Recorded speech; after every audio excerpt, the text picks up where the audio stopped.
Alertas con lo que pasa ahí en Senapred, pero también hay muchas personas que ya están preocupadas también porque vamos a dormir con esta incertidumbre, a pesar de que se entregan los horarios en los cuales podría llegar algún tipo de ola. Queremos actualizar los protocolos del país y para eso ya está con nosotros Michelle Delebre. Gracias, Michelle, por estar aquí esta noche. Muchas gracias a ti, Davor. Bueno, primero, ¿cómo has visto la reacción de las autoridades del país también a partir de esta noticia que llega desde Rusia? 8.8 es muy potente. Pero nuestro país tiene experiencia, también tiene cultura en estos temas. Tiene cultura, tiene experiencia, pero la gestión es clave. Tú lo señalabas recién, nos vamos a ir a dormir con ciertos grados de incertidumbre que podrían resolverse si es que básicamente la autoridad supiera que tiene que actuar con rapidez. Aquí la oportunidad es clave para generar contención social. Cuando tenemos un terremoto de estas características, debo señalar además, ojo, aprovechar de reivindicar la ciencia en nuestro país. Mauricio Fuentes con Sebastián Riquelme, dos destacados científicos chilenos, el año 2022 hicieron un documento publicado en Nature donde ellos analizaban precisamente esa zona y establecían a partir de modelos la posibilidad de un terremoto tsunamigénico que lo calculaban incluso en magnitudes similares a las de ahora, prácticamente 9. Y por lo tanto estamos hablando de que una vez ocurrido el terremoto, rápidamente se sabe que es tsunamigénico. Y probablemente creo que nos falta tiempo para que esta estructura que es pesada, que son los cogrid, no tienen la agilidad que merece la emergencia, sean rápidamente convocados de manera tal de acortar la brecha que hay y que nos genera incertidumbre para toma de decisiones que no requieren certeza. Por ejemplo, probablemente a las 9:30 de la noche esto ya debería haber sido al menos una reunión por Zoom o una reunión presencial para poder tomar decisiones de decir con qué certezas queremos que nuestra comunidad se vaya a dormir.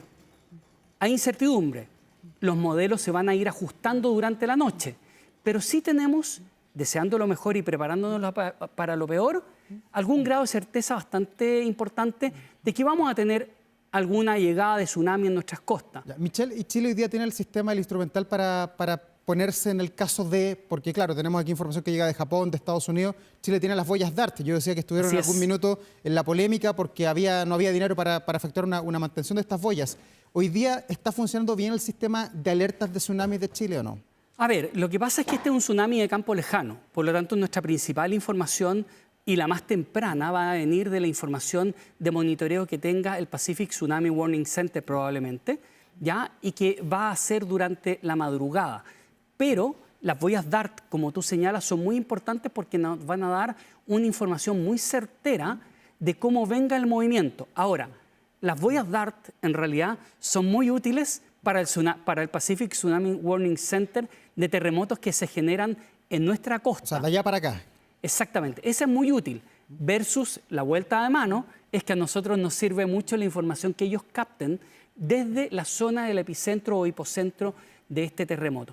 Entonces, perdón, en ese contexto es cuando ya a las 9:30 de la noche nosotros sabemos que hay un tsunami, antes en realidad, cuando se genera este terremoto, sabemos que hay un tsunami importante y creo que hay decisiones que urge tomar para disminuir la incertidumbre. Por ejemplo, ¿dónde tendremos clases? ¿Dónde se suspenderán clases mañana? Deseando lo mejor y preparándonos la peor. Pero levantarse temprano mañana con la incertidumbre o la falta de certeza de si tengo que mandar el niño a la escuela o no en el borde costero, creo que es algo que se puede evitar. Ya. ¿Y hoy día, a tu juicio, no se manejó bien la información? Yo creo que, por tus palabras. O sea, sí, y la verdad es que eso ha sido habitual. Debo decirte que la situación en la última década es parte de lo pesado de nuestro sistema de emergencia y nuestra forma de gestionar. Puedo darte datos como cortes de agua masivo en Santiago, cuyo racionamiento, la información se ha dado a medianoche, el corte de electricidad que se dio masivo, el blackout, donde prácticamente hubo información del estado de excepción constitucional que se dio prácticamente cuando ya la continuidad operacional de las redes telefónicas está sumamente dañada. Entonces, tendemos a esperar aparentemente certezas. En esta área, uno toma decisiones sin certezas. O sea, mejor será Laraco Sí, claro. Es mejor pasarse mejor 3 prevenir pueblos. que curar, como dice el Claro, dicho. mejor pasarse 3 pueblos que estar a última hora anunciando esto. Ya. Michelle, tú que sabes bien cómo funciona esto, porque esto ya lo hemos vivido como país, tú estás Sí. mucho más al tanto que nosotros. Esto de las alertas, hoy día tenemos un listado de horarios en los que llegarían las olas, que van a ser olas de entre 30 centímetros y 1 metro. Tenemos también zonas que están con alerta y otras con precaución. Así es. Esto se debería modificar dentro de la noche porque el CHOA dice que cada 1 hora va a emitir boletines. Así es, y es aproximadamente la misma periodicidad que emite el Pacific Tsunami Warning Center. Ya. Por ejemplo, yo te podría decir que ¿Y eso va cambiando para peor o para mejor?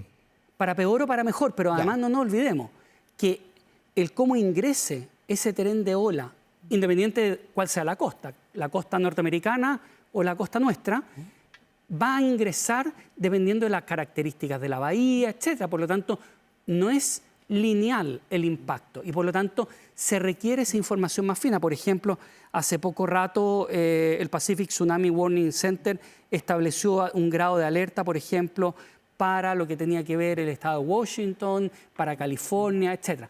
O sea, va a ir evolucionando esto, pero lo que sí debemos tener claro para mantener la calma en ese sentido es que esto no es para nosotros un hecho repentino.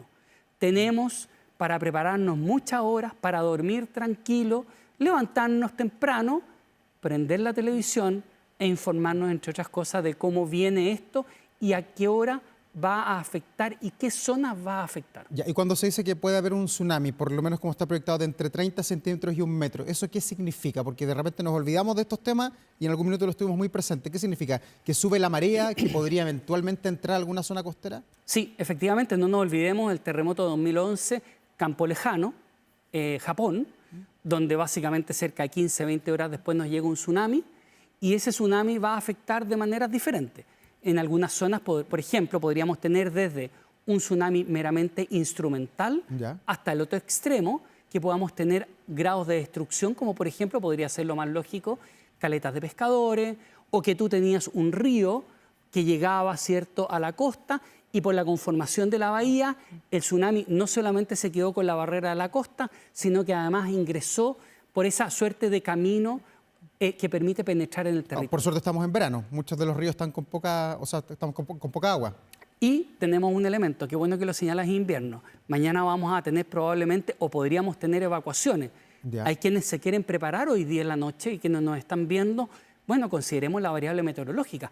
No estamos está lloviendo en el sur, sí. Exactamente, por lo tanto, lluvia, frío, etcétera. Eso requiere otro tema como abrigo, alimentación, medicamentos. ¿Pero qué se le puede decir a la gente que dice, 30 centímetros no es nada, no es mucho, es poquito 30 centímetros, esto es 30 centímetros? Porque mucha gente lo puede medir así. 30 centímetros en buen chileno te puede mandar lejos.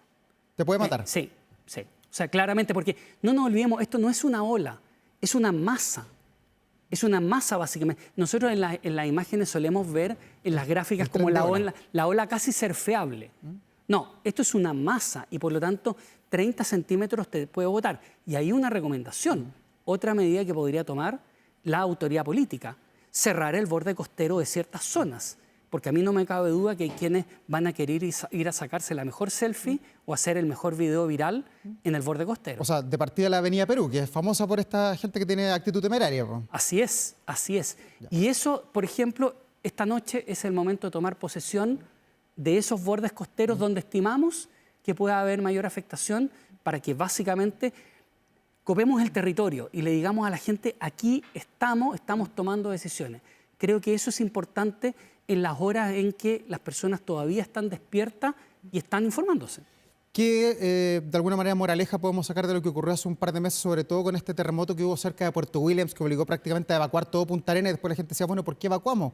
Hoy día probablemente no se va a repetir ese comportamiento. ¿Podemos sacar alguna conclusión de todo aquello? Probablemente aquí debemos confiar, entre otras cosas, en lo que nos dice la ciencia, y la ciencia también nos habla de aquellos lugares en los cuales para nosotros un terremoto no es evidente. Aquí hablamos terremotos que son de campo lejano, ocurren lejos. Ojo que también tenemos, y algún día quizás lo podremos conversar, terremotos de campo cercano, ocurren cerca, pero son terremotos lentos. Es decir, tú los percibes de baja magnitud, pero cuando tú miras los instrumentos, son terremotos que pueden generar tsunami. Es decir, aquí estamos en una situación similar. Tenemos una gran ventaja. Van a pasar muchas horas hasta que ese tsunami llegue. El tema y el desafío para el sistema de emergencia es que le decimos a la gente que hay que hacer durante estas horas. Y no solamente 3 horas antes, cuando le digamos a la gente, ¿sabe qué? Usted va a tener que hacer evacuación. Ya, hoy día tenemos 3 regiones que están con alerta, la región de Atacama, la región de Coquimbo y la región de Valparaíso. Por lo menos así nos vamos a ir a dormir un ratito más. Las personas que viven en qué partes de esas regiones se tienen que preocupar, que están cuán cerca del mar. Bueno, todavía es difícil de señalarlo, precisamente porque no tenemos todavía la medición y la proyección tan clara. Esto es como cuando vamos con el pronóstico meteorológico, en la medida en que nos vamos acercando al día D, vamos sabiendo con mayor precisión. Pero eso probablemente ya mañana en la mañana lo vamos a tener bastante claro. A mí no me extrañaría que la cantidad de regiones aumente y además no necesariamente, insisto, un tsunami va a golpear de la misma manera una parte de la costa de la misma región que otra. De hecho, debo señalarte, yo te citaba a Mauricio Fuentes y Sebastián Riquelme con este estudio que hicieron. Ellos hicieron ese mismo estudio para la costa del sur, en lo que tiene que ver con tsunamis, usando la misma metodología el año 2021. Y yo creo que este es momento también para que nuestras autoridades de emergencia tomen esos documentos, los analicen y tomen decisiones también basados en la ciencia. Por ejemplo, ese estudio, a mí me tocó leerlo completo, establecía cómo se diferenciaba dependiendo de dónde llegaba una ola o el tren de olas, cómo diferenciaba en algunos lados, iba a llegar más hacia el interior y en otros lados iba a llegar obviamente de manera mucho más tímida, mucho más o menos impactante. Eso es tan importante porque te define lo que tú quieres, lo que tú me preguntas, hasta dónde o a qué lugar hay que evacuar. Ya, pero ahí vamos a tener un primer parámetro con lo que pasa en Rapa Nui, en la isla de Pascua, a las 11 de la mañana con 25 minutos. ¿Lo que pasa allí va a ser trascendente para pensar en lo que puede pasar en el resto del continente o una cosa no tiene que ver con la otra? No, lo vamos a tener y probablemente ya a esa hora, además previo a que llegue a Rapa Nui, vamos a tener una estimación bastante certera porque ya de una u otra manera ya sale del campo cercano el tsunami y empezamos a tener una progresión, digamos como cuando nosotros golpeamos en una tina el agua y vemos las ondas y esas ondas ya de una u otra manera van a estar bastante medidas porque tenemos una ventaja. Estamos bastante lejos. Claro. Probablemente vamos a tener más información de lo que va a tener California o el estado de Washington, por ejemplo, al momento de la llegada del tsunami. Y esa es una ventaja. En otras emergencias hemos visto la precariedad de los servicios básicos, para qué decir con la lluvia acá en Santiago, que se corta la luz y sabemos todo lo que viene, y es el temor que tiene uno viviendo en la capital. Cuando hay un tsunami, ¿se pueden afectar también los servicios básicos de las regiones costeras o de las ciudades costeras de Chile? Podrían afectarse, sin embargo, yo creo que aquí lo más importante en este momento son las recomendaciones que da la autoridad para la conducta que deben tener las personas. En el sentido, por ejemplo, de que este es el momento para recomendarle a las personas, vea con qué va a salir, sepa dónde hay adultos mayores para poder asistirlos, para poder ayudarlos. Si mañana va a ocupar el auto en el momento en que en su zona le digan que hay que hacer evacuación, hágalo porque tiene un problema de movilidad o va a llevar a algún adulto mayor. Si no lo tiene, hágalo a pie y hágalo con tiempo. Lleve, por ejemplo, en tales zonas, abrigo, alimentación, lleve sus medicamentos, porque esa evacuación no va a ser de 5 minutos. Esa evacuación va a ser probablemente de varias horas. Y si está en la zona costera, a lo mejor es sin vuelta. Y probablemente, o sea, en la zona costera probablemente pueden haber zonas en las cuales se vean afectados, sobre todo, tú lo señalabas, la Avenida Perú u otras zonas costeras. Es que ahí la gente tenemos. que ve un poquito, hay marejada y se va a sacar fotos, pues por eso... Sí, claro, exactamente. No, y además tenemos marejada y vemos cómo el agua entra a los edificios. Por lo tanto, podemos tener algún grado de afectación en el borde costero que está más cercano, ¿cierto?, a las playas, y en ese sentido creo que, por eso te digo, creo que el cierre del borde costero es una medida prudente. Y también lo que tiene que ver con la organización de la familia, lo que tiene que ver con el tema, por ejemplo, de las clases. Que no nos enfrentemos a decisiones a última hora. Ya, por lo menos en lo que tenemos hasta ahora, las olas, reiteramos, van a llegar a Chile. Si es que llegan finalmente a contar de las 11:25, sería la isla de Pascua el primer lugar, cerca de las 3 de la tarde el resto del continente. Por mientras nos salva esto, la alerta SAE, que eventualmente pueda llegar a los teléfonos, si es que cambia la situación en la noche, ¿es lo que nos va a mantener alerta? Sí. Y la verdad es que la alerta SAE, no nos olvidemos, la alerta SAE requiere de antenas celulares. Ya. Por lo tanto, si usted no tiene antenas celulares o no tiene conectividad en su zona, la verdad es que no va a recibir. Pero ¿qué es lo que pasa? Es que en este contexto el terremoto no fue acá. Por lo tanto, nuestra infraestructura crítica no ha sido afectada por el movimiento telúrico. Claro. Eso implica que nuestras antenas están operativas. Por lo tanto, la alerta SAE debería llegar sin inconveniente a nuestros celulares. Y eso entra aunque el teléfono esté apagado, ¿no es cierto? No, aunque el teléfono tiene que estar encendido, hasta donde yo entiendo, sí. Ya. Sí. Esa es la evacuar, sí, si es que hay que evacuar. Que en ese sentido es bastante buena porque es bastante escandalosa. Sí. ¿Te fijas? El tema es que llegue a tiempo, porque acuérdate que ha habido cuestionamientos sobre la alerta SAE, sobre todo los incendios de Valparaíso, de Viña del Mar hace 2 veranos. Exactamente, y no solamente, en general en los veranos hemos tenido problemas y en inundaciones, precisamente porque ha habido demora en la alerta SAE. Ya. Y ese es un tema que tenemos que mejorar, pero además yo te diría otro elemento. Yo creo que aquí no podemos, siempre tiene que haber redundancia, es decir, el sistema A, B, C o D es nuestra caja de herramientas y por lo tanto creo que aquí también debemos avanzar en fortalecer, por ejemplo, la información oficial a través de las radios de cobertura nacional, de cobertura local, que son muy importantes en el ámbito de las zonas más apartadas, y también de la televisión. Y ahí estamos hablando por cable, pero también por aire. ¿Y por qué nos ha costado tanto eso? Porque uno lo ve, y de hecho estábamos hace un ratito cuando veíamos las imágenes que está pasando en otras partes del mundo, vemos que en Japón no está transmitiendo TVN de Japón, está transmitiendo prácticamente la ONEMI de allá, con sistemas de alerta que se toman la pantalla y están al centro de la pantalla. ¿Por qué Chile no tiene eso? Porque allá se prenden los televisores solos cuando hay alertas.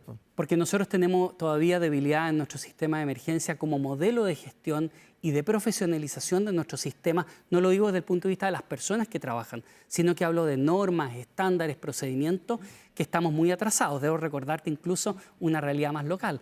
La norma técnica que se definió para la transmisión digital de televisión por aire incorporaba el criterio de las alertas, entre otras cosas, por televisión digital, que básicamente implica, para quienes nos están viendo, es que tú estás viendo televisión y se interrumpe tu señal y te aparece una alerta en la pantalla.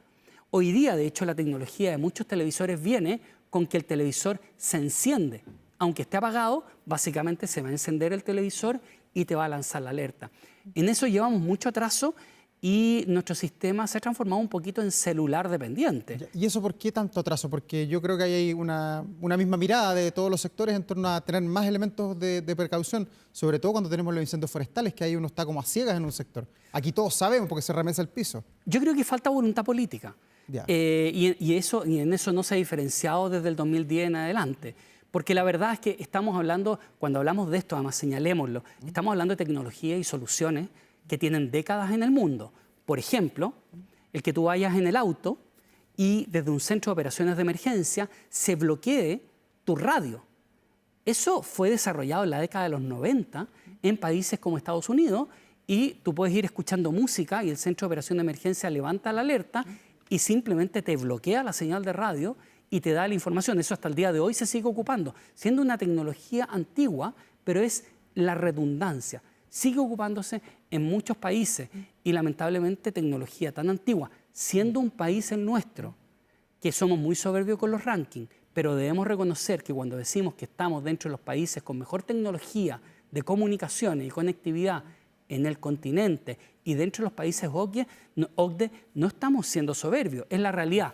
Pero cómo esa tecnología se transforma en soluciones, el punto intermedio es voluntad política. Hay conocimiento, hay tecnología, no es de alto costo, probablemente la bisagra, que es el modelo de gestión y quienes deben establecer con voluntad estos cambios, es lo que nos está fallando. ¿Notas cambio en el sistema de alertas desde el país, sobre todo desde el año pasado en que dejamos de tener la vieja ONEMI, la Oficina Nacional de Emergencia, y transformó esto en un servicio que es el Servicio Nacional de Prevención, donde están a esta hora reunidas las autoridades? ¿Se ha notado el cambio en lo que es la comunicación de riesgo, en estar más alerta, en tener más recursos a la hora de manejar o monitorear una emergencia? Qué difícil tu pregunta porque me hace impopular. A ver.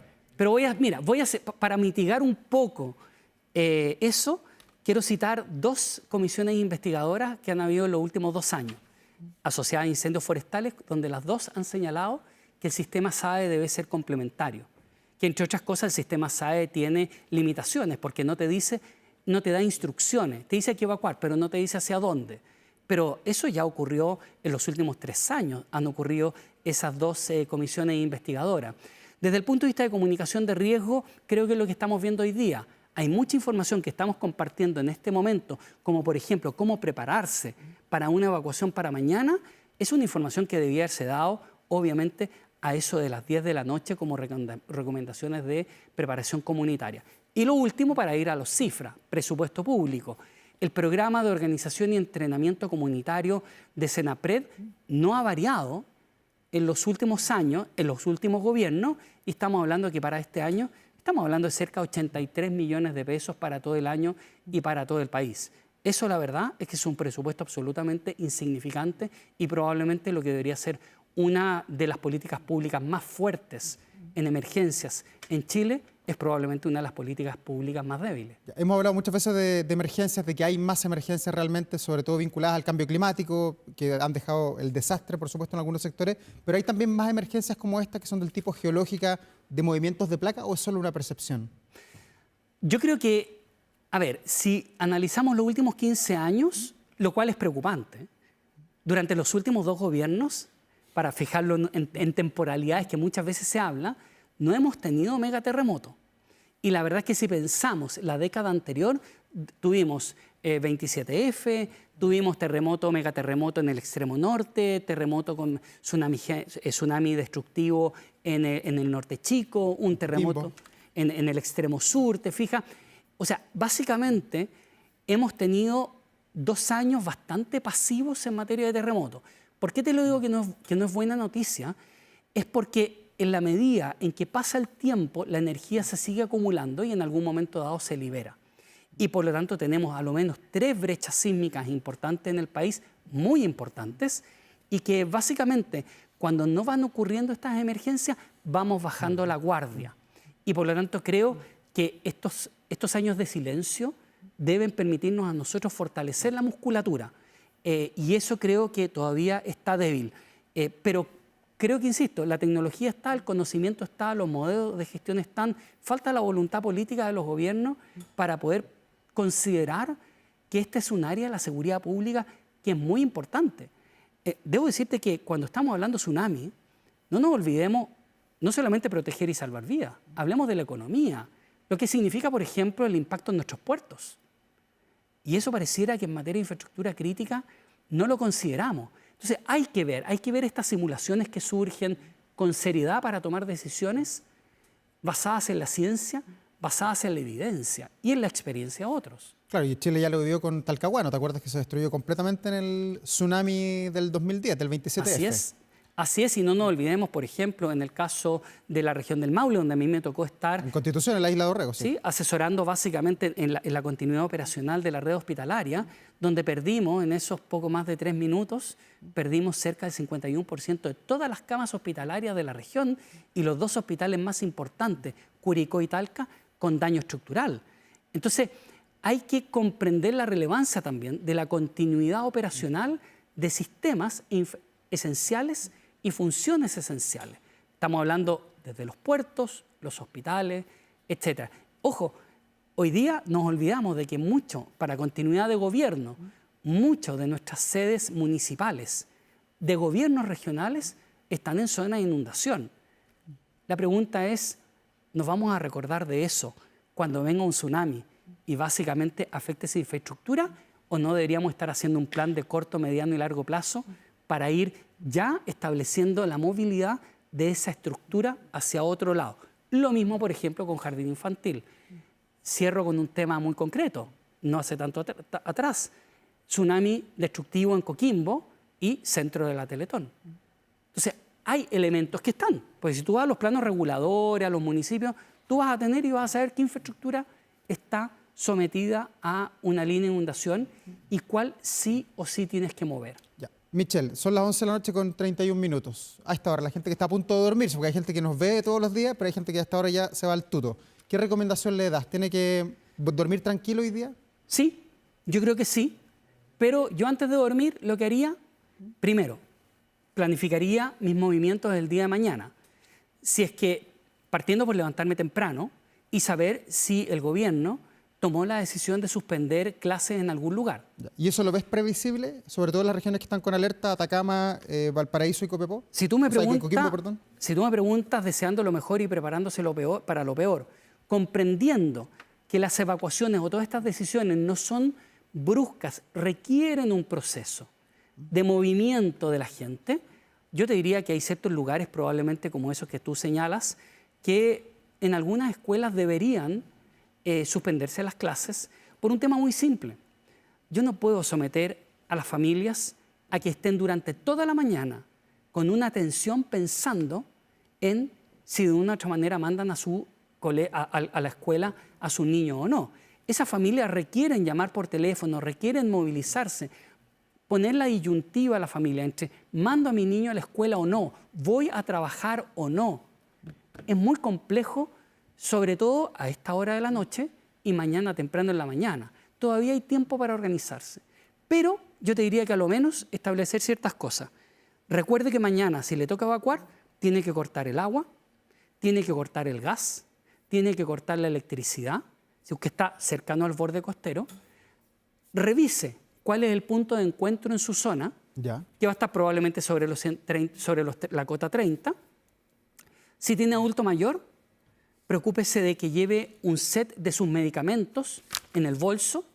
En aquellas zonas donde está frío, donde hace frío, donde hay lluvia, prepare su bolso con alimentación y también con ropa adecuada para las condiciones meteorológicas. La alimentación también tiene que ser adecuada para eso. Barras energéticas, algo que nos dé un poquito más de caloría, agua, ¿cierto?, para hidratarse y sobre todo ponerse de acuerdo con la familia y con el barrio. Yo creo que son las principales recomendaciones que uno puede hacer. Algunas cositas hoy día en la noche. Sí, Michel, muchas gracias por estar aquí, por ayudarnos a hacer prevención, que es la labor pública que tenemos también. Así que nos reencontramos pronto. Vamos a seguir monitoreando esto toda la noche. Muchas gracias, Davo. Gracias. Que te vaya muy bien. Igual.